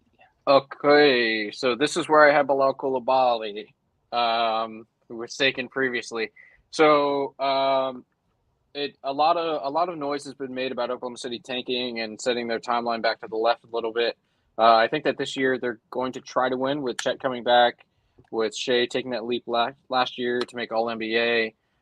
So I'm going to take a player that is it's probably a reach here, but I think he's a little more NBA ready than some of these guys that we still have on the board. I'm going to take Keontae George. Watched him in college. I've said this a lot tonight. I feel like I'm just repeating myself over. He can fill it up. The dude's a good player. He, I don't know that he does anything elitely. He does anything at an elite level. But Oklahoma City doesn't need that. Oklahoma City doesn't need a guy to come in and be an all-star or all-NBA guy. They have an all-NBA guy. They have a likely future all-NBA guy in Josh Giddey. They have Jalen Williams, and I'll steal a line from the great Bill Simmons, fucking awesome Jalen Williams, playing the wing, and they got Chet coming in off the bench. Well, he'll start this year, but you understand what I'm saying. He was injured last year, so if they can get Keontae George in to just contribute, even run, the bench squad for them, playing the in between minutes from when Dort is on the bench or Giddey's on the bench, I think that he could really be a positive value added to that roster as someone who's a little more ready to perform at high levels than some of these, 18, 19-year-old kids. Yeah, I'll say I love Keontae George. I think that he potentially is going to slide a little farther than this, but I like the pick. Yeah. I do agree that they really just need somebody who can score a bit with Chet coming back as well. I think you're going to see a new and maybe revitalized OKC team. I kind of like a Jordan Hawkins here as well, a guy who can score. But I don't dislike the pick, Keontae George. I love Keontae George. Yeah. As a player, I love him. Dude's Ryan, a what are your dog. thoughts? Yeah. Oh yeah, absolutely. Love it. Ryan, what are your thoughts on the pick here? Yeah, I like it. I think George is a little, again, underrated, partly because he had an injury most of the year. He had a sprained ankle that he dealt with, and he's reported as saying it was real heavy, like it got taped real heavy, and it kind of hurt his balance a lot. One of the things that I think needs to be addressed, and Bentley will probably agree with this, is that Baylor runs a 3-guard lineup. Yeah. And that's such a unique scenario defensively, and he competed pretty well defensively, I think, for a freshman. And I think he's a guy that can score. I think he's going to be an even better scorer. And I think the fit in Oklahoma City is great because they do need a guy that can score. I think the other guy you could consider there that's very similar is like a Nick Smith. I think they have like similar games. I could see why you would take George over Smith because you got a lot more visibility with him. Yeah, I like the pick. Again, I'm making these picks as a perspective as someone who watched a lot of college basketball and not from the light of who was good there. And I understand that Keontae George is still 19, but I think he'll be 20 by the time the season starts. So it's not like he's 18. Like he only played 1 year, but like he's a little older and a little more physically mature than some of these other guys coming out. Well, I watched a lot of Arkansas, and Nick Smith still wasn't there. So.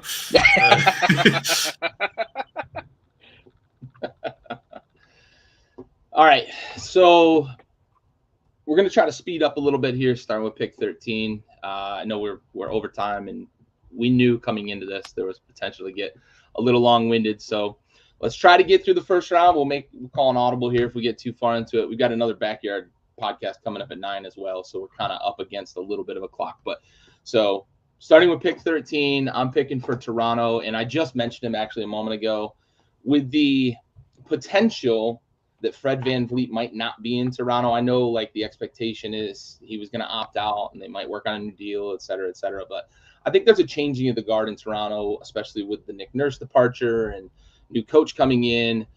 I like a guy in Jordan Hawkins to kind of maybe fill those shoes in terms of a scoring guard. I like what he was in college. He's a national champion, and I think it's what Toronto needs. Bentley, thoughts? Hawkins, Toronto fit? I like it. I don't know that he fills the VanVleet void. I view him as more of a score shooter than I do as like a natural point guard, but I can understand the correlation there. I do agree changing the guard is probably going to be occurring there in Toronto. Don't know if a blow up is on the horizon per se, but I do think there'll be some roster changes. I like Jordan Hawkins. Dude's a dog. Dude plays hard at all times. And he can shoot the lights out too. Like that's impressive to me that a kid that at that age can shoot with that composure on big stages. We saw it down the stretch of the tournament. Kid's a baller. Right? Yeah, I think he's the best movement shooter in the draft, and that is a super valuable skill. The JJ Redicks of the world, right? What else can he do? That's a different question, but that is an extremely valuable skill. So getting that where it is, I don't hate it. Not where I would have went because I think there's one glaring guy left on the board that hasn't been picked. And if you'll let me, I'll go ahead and take him. Yep, go ahead.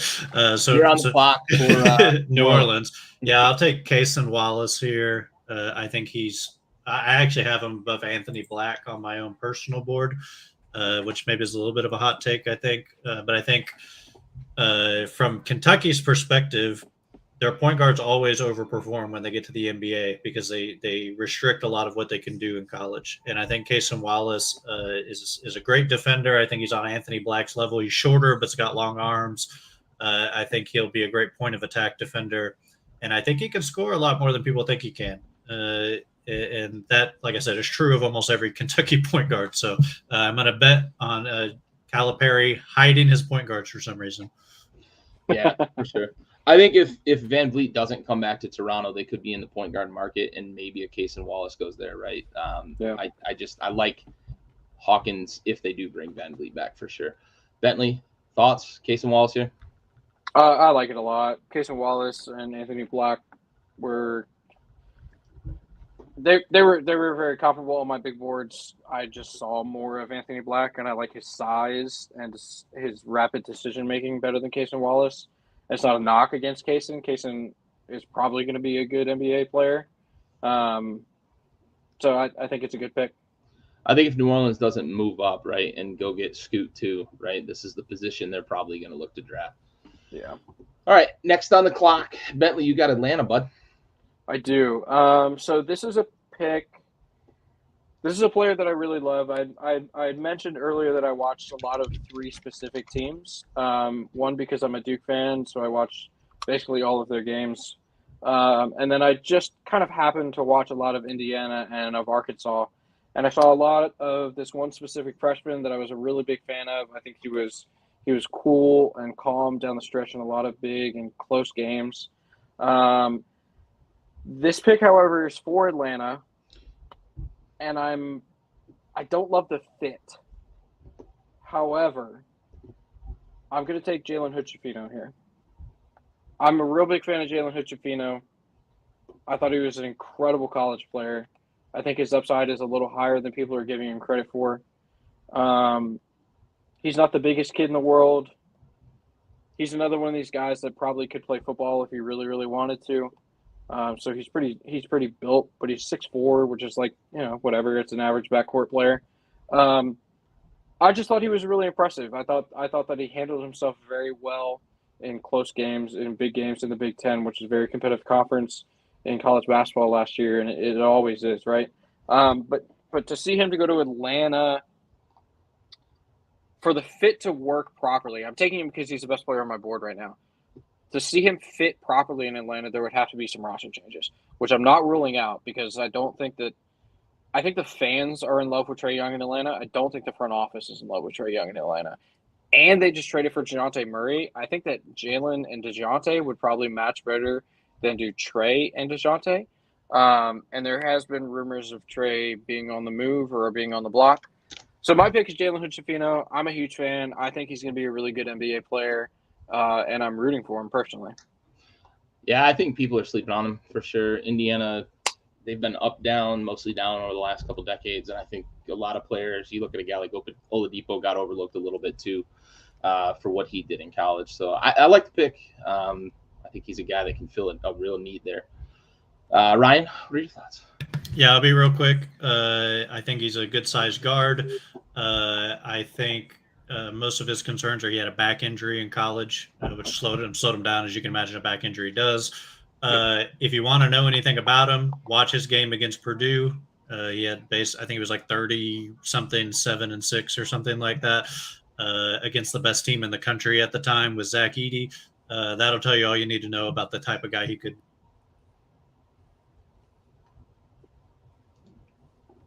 Excellent. All right, next up, I am on the clock with Utah, and I'm looking for a scorer, someone to complement, Markkanen and the strides that he made.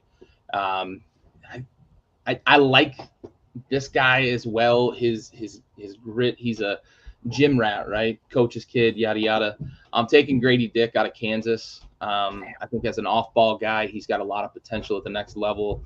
May not be your starting shooting guard long term, right? But I think he's a guy that can play a couple of positions for you with his size and his ability to, shoot the ball, score the ball. Maybe not the best shooter, maybe not the best scorer in the draft, but he's a guy that can get you buckets. It's what he did in Kansas. Pretty decent defender. I like the fit for Utah. They need a lot of pieces with the tear apart that they've gone through. I don't think they expected to win as many games this year as they did.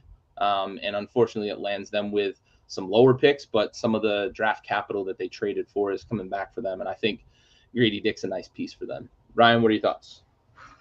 Yeah, you can never have enough shooting and you can never have enough size, and he does both that positionally. I think he fell a little far. I'm a little lower than most people on him, but I think he'll go higher than this in the actual draft, especially with Orlando. I think Orlando is where a lot of people think he's going to end up going.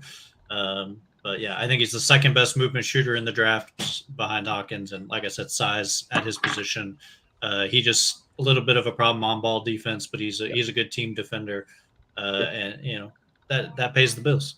Yeah. Keep him off the ball and he'll be all right on the defensive end. Bentley, any dissenting opinion on Grady Dick? You stole another one from me there. That's all right. I liked Grady Dick. I thought he was probably the third best freshman in the country last year. on a really good Kansas team. Missed a natty by one season. Happens. I think he'll be a good NBA player. He'll be a rotation guy. I don't think he's ever going to develop into like an elite defensive player. But that's all right. They're not going to ask him to do that. They're going to ask him to stand in the corner and shoot the ball when it gets passed to him, and he's really, really good at that. And he actually has a decent mid-range pull-up as well, kind of off the dribble. So that could be an added bonus to the offense there in Utah. Yeah, not a liability at the end of the shot clock. No. All right, on the clock, Ryan, Lakers. How are they going to build on this season's maybe a little unsuspected success? Yeah, so I don't think there's a guy here who really does a lot for them. I think maybe some scoring from the guard position could be the route you go. They might be trying to do that with a trade. So I'm going to go a little further down my board, and I'm going to take Kobe Buffkin, who I think might be a good guy off the bench to give them some scoring, some run the second team, which is really what they need right now. There's a few other guys that are a little older, like Colby Jones or Chris Murray. I could see also going there because they're trying to compete right away, but that's the direction I would go because you get some upside because LeBron will not be young forever. Yeah, I think this is a prime position they're probably going to trade, honestly, if we're talking reality. But I like Buffkin. I also like his teammate Jet Howard as a possibility there as well, another shooter. They need as many shooters as possible. Sorry, Bentley, I don't want to spoil anything, but I like the fit in terms of those guys. They can shoot, and that's what the Lakers need. Bentley, what do you think? Yeah, I agree. This is a prime trade position for the Lakers. If they don't, and they do take Buffkin, I think it's a good pick. Unfortunately for him, LeBron doesn't like playing with rookies, but who knows? Maybe in 2 years, LeBron won't be there. All right, Bentley, you're on the clock for Miami, although we all know they're just going to trade the pick away for nothing because they only want undrafted guys. It's true. They will actually forego this draft and sign people afterwards. And turn them into stars. Yeah, so Miami has a lot of things that they could potentially do. Coming into this, I thought that maybe Dame would be on the table. Turns out he's not. So it looks like they're going forward with their core being Bam and Duncan Robinson and Jimmy Butler. So I'm going to throw in a guy who's ready-made to be an NBA contributor. I'm going out west to the Conference of Champions, and I will take Jaime Jaquez. It is early for him, and I understand that, but Miami likes guys that are a little they're different, right? Jaime Jaquez is a fundamentally sound basketball player. His footwork is incredible. And as I don't know if we talked about it in the finals pods, but they have a lot of guys that dribble into the paint and use their footwork to create when they pick up their dribble in the paint, right? Jimmy does it. Kyle Lowry does it. Even Gabe Vincent did it a little bit in the finals as well. Jaime Jaquez lives in the paint, right? He lives in the kind of like mid-range, 1 foot in the paint, one out. He lives on the nail, the corners. I think Jaime Jaquez fits in really well in Miami. Dude just loves ball. He loves ball. He's out there. He plays through injuries. He plays hard, plays big minutes. I think he fits in well in Miami. I love Jaime, and I think the coaching that he received in college fits a lot with that Miami mindset, right? Mick Cronin's a guy who coaches kind of in the same vein, right, of what Miami tries to do. So I like the pick. It's a reach on the big board, right, if we're looking simply at the big board, but I think it fit-wise, I like it. Ryan, what do you think? I really wanted Jordan Hawkins here. I wanted Jordan Hawkins there. Yeah, if the direction is I want to contribute right away, I think Hawkins makes a lot of sense. I think he's a really good playmaker, which Bentley didn't really mention, but I think he's good in the mid-range and passing out of some of those classy spin moves he has. So, yeah, I would have went – there's one guy I hope is available for Houston at 20 that I think I would have taken there. But, yeah, I think it's good. It makes sense down the board, but makes sense. All right. Well, I'm on the clock now for Golden State, and there's been news, right? Draymond opts out, yada, yada. They were hurting for depth last year. I think the injury bug bit them more than people want to maybe give credit for in terms of, why their depth was so small. They missed hard on the James Wiseman draft. It just didn't fit. It didn't work out.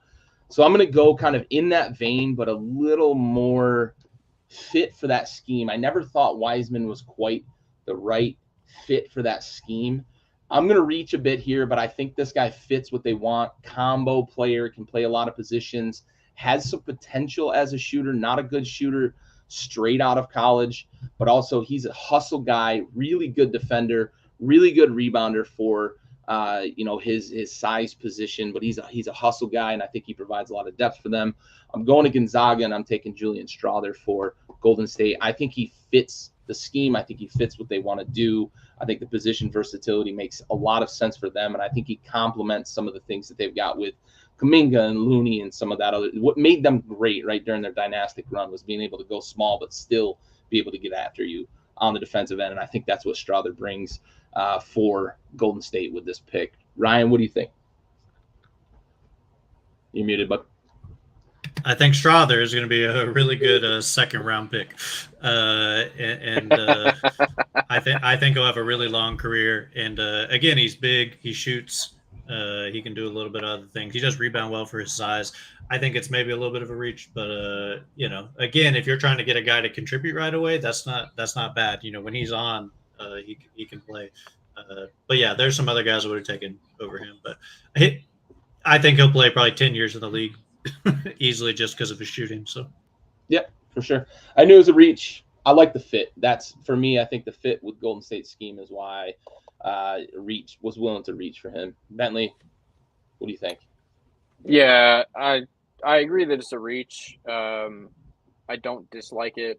I think he'll be an NBA contributor during his career. He'll probably get a second contract. So I'm good with it. And that infrastructure they have there in Golden State is conducive to almost anybody unless you were drafted in the last 3 years. Yeah. All right. Ryan, surprise, bud. You're on the clock. And my hometown Rockets, the legends of the NBA since 1969. So I'm going to take a guy I've been trying to take for about 10 picks, but I haven't found the right spot for him. I'm going to take GG Jackson. Damn it. Who I think is Bentley loves because he's a South Carolina guy. I think logically, if you think about GG Jackson, he could be, if he waited a year, because he's supposed to be at his prom right now. He skipped his last year to go to college, right? If you have your pick next year and you have the first overall pick, GG Jackson is likely in that conversation next year. So getting him at 20 on a team that's clearly still rebuilding, give him a little bit of time. I'd be ecstatic if this is what happens. I don't even care who we take it for, just somebody that can play. Because I would bet that GG Jackson probably a top 5 ceiling in this draft, if not higher. Yeah, super happy he fell here because of y'all's terrible drafting. Love that pick. I no critiques. I think you're absolutely right that if he's with his high school class, he's probably one of the top 5 guys coming out of the draft in consideration for that top pick. He's so raw, but that ceiling just looks really, really enticing for sure. I know he projects a little lower on some, talking head big boards, but I like the pick. I think it's a nice fit for Houston as well. It's sort of what I tried to accomplish with Hendricks, but maybe you like this guy better. Bentley, what are your thoughts? I know you like him. I love the pick. I'm a GG Jackson fan. I think Ryan probably likes him a little better than I do, but I love the kid. I think he's gonna be a scoring machine. My fear is that he doesn't have structure around him in Houston and doesn't get the development that he needs. But like you're picking in the 20s, you can't really decide that, right? Like I was going to take him at 21 to the Nets, my next pick, but well, who are you going to take for the Nets now? Both of my picks have been stolen. Originally, it was going to be Jordan Hawkins. And then you took him, and then it was going to be GG Jackson. He was my next, so I'm going to take the kid out of Ohio State, Sensabaugh. He can score. The dude can shoot. Yep. He played 24 minutes a game at Ohio State and averaged 12 and a half shots. So he's going to get his when the time is given to him. He's not the most efficient guy, but Brooklyn is not going to try to win right away, I don't think. They're kind of in a weird spot with the players they have on their roster. My biggest fear is that he takes away shots from Cam Thomas. But Cam Thomas, another guy who likes to fill it up whenever the time is given to him. Despite his lack of defensive, I don't even want to say ability, but like his defensive intensity, they have Bridges there to make up for that. Again, we're picking in the 20s. We're picking guys that we just think either can contribute now or have upside. I think that he's a guy that has upside as a scorer in the NBA. Yeah, I like it. I considered him for Golden State as well. I think he's a guy that also might fit that kind of system, that mold that they're looking at. So I like that pick. I like the player. I think he has potential to be a contributor in the NBA, maybe a guy off the bench eventually, but I think he's a guy for a team like the Nets that could contribute a bit right away and then eventually move into a role, as maybe one or two off the bench, that sort of thing. Ryan, what are your thoughts on Sensabaugh? I like him as a player. He's been slowly moving up my boards. I had him pretty low because he has such a goofy kind of 90s basketball style. If you watch him play, he shoots a lot of mid-range jumpers. What I am excited for is him and Cam Thomas together. There will be no passing, only shots. I literally have in my notes right here, it says kind of a ball stopper. Yeah. Kind of was being generous. Yeah. I wouldn't be surprised to see him put the ball behind his head like Carmelo Anthony. Yep. Well, back-to-back here for Brooklyn. I'm looking for a guy that might be a little bit of a distributor. Not a lot of true point guards left on the board, in my opinion, but I'm looking at a guy who's kind of a combo guy who is a little more in that playmaker mold. Considered Nick Smith here out of Arkansas. I like him. I like, his length. And I did think that he was a decent ball distributor, despite the fact that he wasn't the primary playmaker on that Arkansas team. But I'm going to shift gears. I'm going with, I got to make sure I pronounce this properly, Brandin Podziemski out of Santa Clara. Upperclassman in terms of what an upperclassman is considered nowadays. He's a sophomore out of Santa Clara. Elder statesman, as we were talking about with, Brandon Miller. And but, I think he's a guy that he doesn't care if he scores. He's a guy who can make plays. He can score if he needs to a little bit. Not a ball dominant guy, but a guy that can distribute a little bit. And if we're going to end up with Sensabaugh and Cam Thomas on the team, we need a guy that's going to pass the ball to those guys. So I'm going with Brandin Podziemski here out of Santa Clara as a guy that I think could grow into either your first or your second point guard for a Brooklyn Nets team that looks like, if the draft goes this way, they're building with scorers around a guy who can pass the ball pretty well. What do you think, Ryan? Yeah, I think this is one of the guys who had a big combine. I think he made a lot of money in the combine. I'm not as high on him, but I think this is a legitimate pick. Like I said before we started, I think once you get into this range, there's about 20 guys you could take, and I'm like, sure. What I will say is he has a great nickname. I think the nickname AirPods is genius. It's timely, but in 20 years, no one will know what it means. Yeah. And people will be like, never heard of that guy. It's like David Thompson and Skywalker. People are like, I've never seen Star Wars, so I don't know what you mean. It's going to be that. And I that's what I like most about him is his nickname. Yeah, for sure. Bentley, any thoughts on pods to Brooklyn here? I'm going to double down on the nickname thing. As you can see, I have my pods in right now. How can you not love it?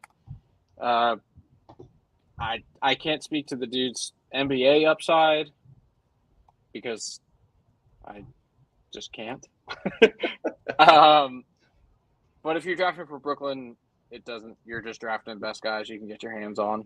So I think it's a fine pick. I think that he'll play minutes and they'll see what they have in a future NBA player. All right. Back on the clock here at 23, Portland. Ryan, we got Portland. Yeah, I think we're getting down to the last couple of minutes here, and I'm going to take a guy who I think has fallen way too far because of his college numbers. I'm going to take Derek Lively I think Derek Lively could go as high as 10 to Dallas. And I think as a successor to Nurkic, who is basically a statue now, he'd be good. And I think can shoot a lot better than people think he can. And I think Duke did him a little bit of a disservice with the way they played and used him. But I also think he has some motor issues that if he can figure out, will be a very good player in the NBA with his physical talents. Excellent. Let's shift into rapid fire here. Bentley, you're on the clock with Sacramento, bud. Sacramento, I just went Jet Howard here. I also had Bryce Sensabaugh listed, but he ended up going earlier. Jet Howard, good player, can fill up the bucket. I think he plays well in their second unit. Love that pick. Second scorer off the bench for sure. Let's see. I am on the clock now with Memphis, and all of the drama, all of the consideration for Ja Morant. I still think that they view themselves as a contender in the West, and they're going to look for a little bit of size on that team. Jaren Jackson, fine player, but I think they need a little more size, maybe off the bench. I'm going with Trace Jackson Davis out of Indiana here, elder statesman, senior, maybe the only senior that gets drafted outside of Jaime Jaquez in the first round.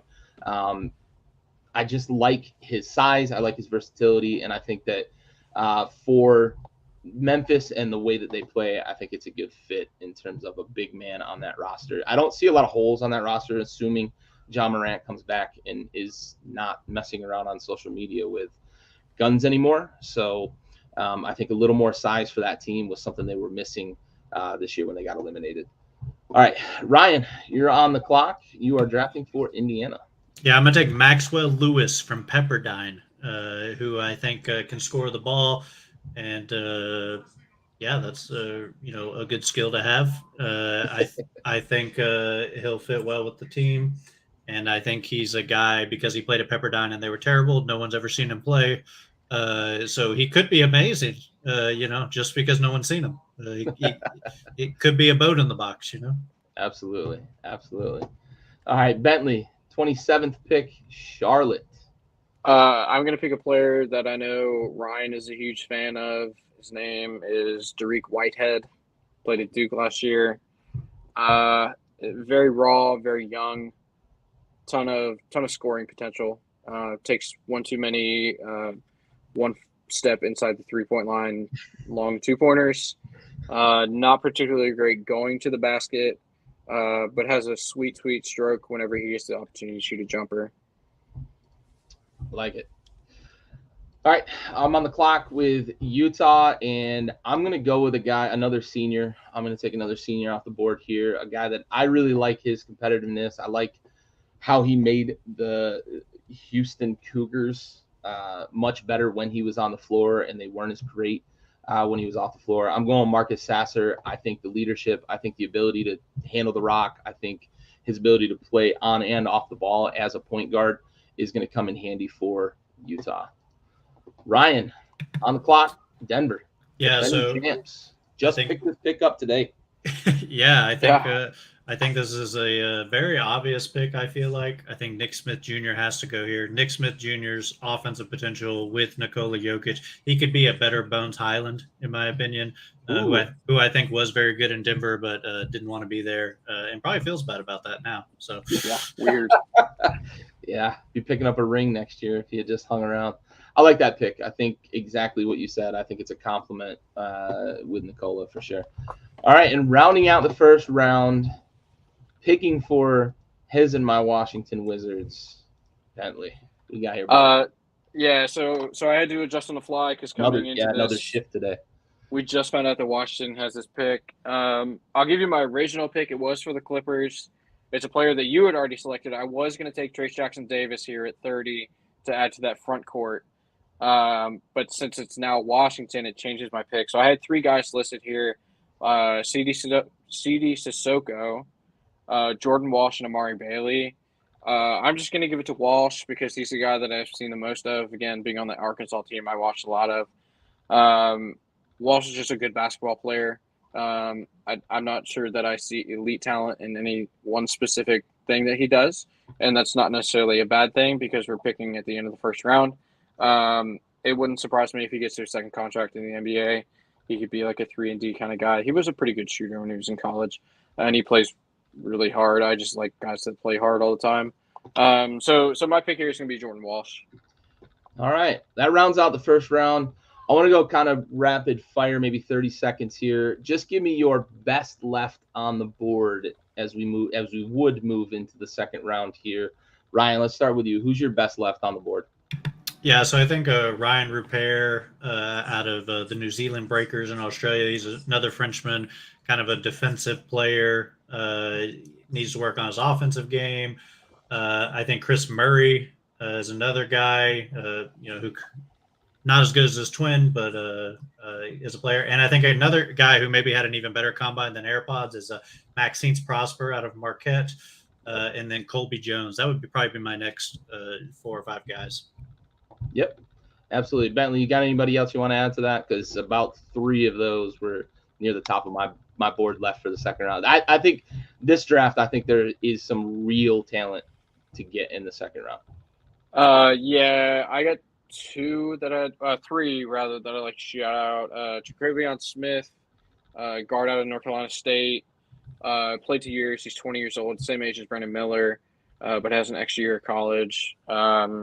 Dude's a lightning rod on the court, quick as hell, right? A player we all know, I'm sure we've seen, Jalen Wilson, junior coming out of Kansas. He was the best player on that team last year, won a natty the year before with them. Dude's seen it all. There's not really an offense that he can't break down, at least at the college level. Whether it's going to transfer over to the NBA, who knows, really. He kind of lacks some athleticism for my liking, but that's all right. And then Charles Bediako, sophomore coming out of Alabama. There were games this year where I watched Alabama play, and he was the best player on the floor, outshining Brandon Miller at times. Not to say he's going to be better than Brandon Miller, but I just thought that he was a really good college player, and we'll probably get some run in the NBA. Yeah, I like it. I've only and got he's a one 7-footer, so yeah. I've only got one guy left that I kind of want to highlight. It's a little bit of a connection to the NBA Finals with Nikola Jokic, Tristan Vukcevic. I think he has some upside as a second-round international player. I like his versatility. I think he's a little more athletic than his build might, indicate.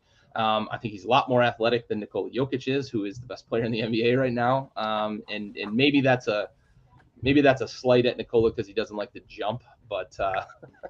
I like Tristan Vukcevic. I think he's played in one of the better European leagues, which I think he's going to get some real exposure. He's on one of the better European teams. He's going to get good coaching, good infrastructure.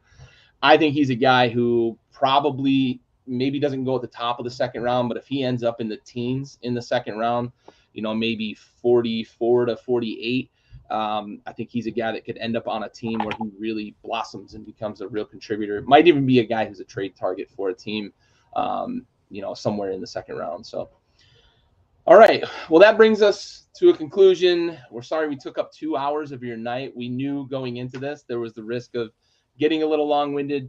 A few passionate guys here that really get into this sort of thing in terms of projecting guys into the draft. But we appreciate your time, appreciate the interaction, appreciate the questions and the comments.